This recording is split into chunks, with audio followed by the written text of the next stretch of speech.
आज एकादशी है, कार्तिक मास की एकादशी है, जिसको हम तुलसी एकादशी के नाम से जानते हैं।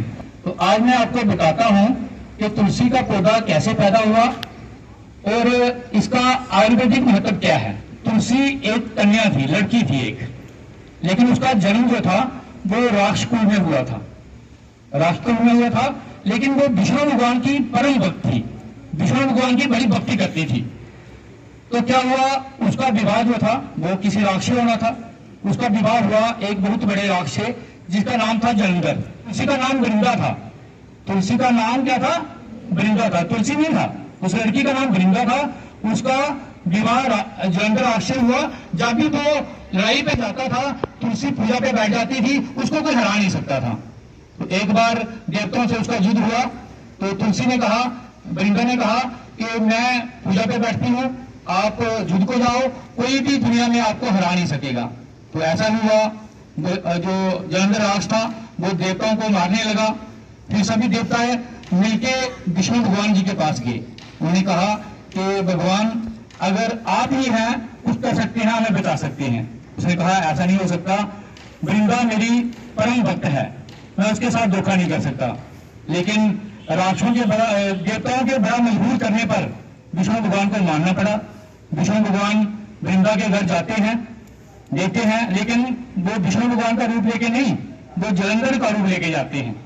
जैसे ही वृंदा देखती है कि मेरे पति आगे हैं, वो उठ के उनके चरणों को स्पर्श करती है। जैसे ही चरणों को स्पर्श करती है, उसको पता चल जाता है कि मेरे पति नहीं है। उधर देवता जो है वो जलंधर का बंद कर देते हैं। जलंधर मर जाता है, उसकी गर्दन काटी जाती है और वो वृंदा के पांव में पड़ती है। वो विष्णु भगवान को पूछती है कि आप कौन हैं। जब विष्णु भगवान उसको बोलते हैं कि मैं विष्णु भगवान हूं जिसकी तुम पूजा करती हो, लेकिन वृंदा को बड़ा गुस्सा आता है कि मेरे साथ छल हुआ है। वो उनको श्राप दे देती है। वो कहती है कि अभी आप पत्थर के हो जाओ। तो विष्णु भगवान पत्थर के हो जाते हैं। फिर सभी देवता वृंदा से रिक्वेस्ट करते हैं कि भगवान को दोबारा वापस लाया जाए। फिर वृंदा उनको अपने श्राप से मुक्त करती है। विष्णु भगवान दोबारा अपने रूप में आ जाते हैं। उस समय सती प्रथा का, जब पति मर जाता था तो औरत भी उसके साथ सती होती थी। तो वृंदा जो थी वो अपने पति के साथ सती हो जाती है। जहां उसको जलाया जाता है, सती किया जाता है, वहां एक पौधा पैदा होता है और उस पौधे का नाम रखा जाता है तुलसी। तो विष्णु भगवान जो है उस वृंदा को ऐसे नहीं छोड़ते, वो उसको एक वरदान दे जाते हैं। वो कहते हैं, आपने देखा होगा मंदिरों में छोटे छोटे काले रंग के पत्थर पड़े होते हैं। कभी आप किसी मंदिर में जाओ, एक साइड पे पड़े होते हैं, उनको शालीग्राम बोलते हैं। वो शालीग्राम जो है वो विष्णु भगवान का रूप है। विष्णु भगवान का एक रूप जो है वो शालीग्राम होते हैं। और शालीग्राम की पूजा तब तक कंप्लीट नहीं होती जब तक उस पर तुलसी के पत्ते ना चढ़ाए जाए। विष्णु भगवान ने कहा कि मेरी पूजा तभी संपन्न होगी, शालीग्राम की पूजा तभी संपन्न होगी जब उन पे तुलसी के पत्ते चढ़ाए जाएंगे। इस तरह से तुलसी का जन्म हुआ। लेकिन तुलसी को भगवान ने और भी बड़े सारे वरदान से नवाजा है ना। तुलसी का सेवन करने वाला जो है कभी भी उसके शरीर में किसी भी तरह की इन्फेक्शन नहीं हो सकती।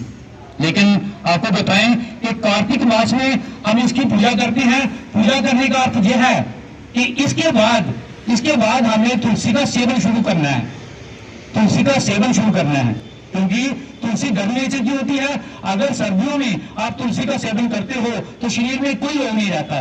खासतौर पे अगर मैं आपको बताऊं कि जो इन्फेक्शन होती है, जिनको साइनस की प्रॉब्लम है, सर्दी की प्रॉब्लम है, जुकाम, खांसी, बलगम होता है, उनको कभी भी नहीं होगा अगर वो कंटिन्यू तुलसी का सेवन करते हैं। लेकिन ये बात ध्यान रहे, तुलसी को जब भी तोड़ना है, ठीक है, सुबह सुबह नहा के उसको हाथ लगाना है, ऐसे नहीं।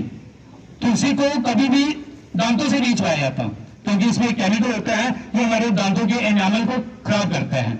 इसको आप मरोड़ के सीधा आप पानी से निकल सकते हैं। जहां बेस्ट मेथड है, आप इसका कावा बना के चाय में डाल के, जहां जो पानी की बाल्टी आपने घर में रखी है उसमें थोड़े से पत्ते लेके 10-15 वो मरोड़ के उसमें डाल दे, सभी पिएंगे। आप ही नहीं, घर के जितने मेंबर हैं सभी उसका सेवन करेंगे। तो तुलसी को किसी भी तरीके से आप सर्दियों में सेवन करें। अब ये सूख जाएगी, है ना, सर्दियों में सूख जाती है। और आपको पता है अगर किसी के घर में 12 साल तक तुलसी हरी रहे तो उसका विवाह होता है। और वो विवाह इसी दिन होता है। विवाह किसके साथ होता है? शालीग्राम के साथ, विश्वामित्र भगवान के साथ उसकी शादी की जाती है। शालीग्राम लाए जाते हैं मंदिर से, फिर उनके साथ उसकी शादी होती है। पूरी गज बज के पूरी बारात आती है, फिर उस हिसाब से शादी होती है। ये थी तुलसी की कहानी। तो तुलसी का सेवन आपने करना है। इसके बाद आंवले की पूजा होती है। तो पूजा करने का यही मतलब है कि पूजा के बाद जो है हम इनका सेवन करें और स्वस्थ रहें। ठीक है, आगे इतना ही। जय हिंद, जय भारत।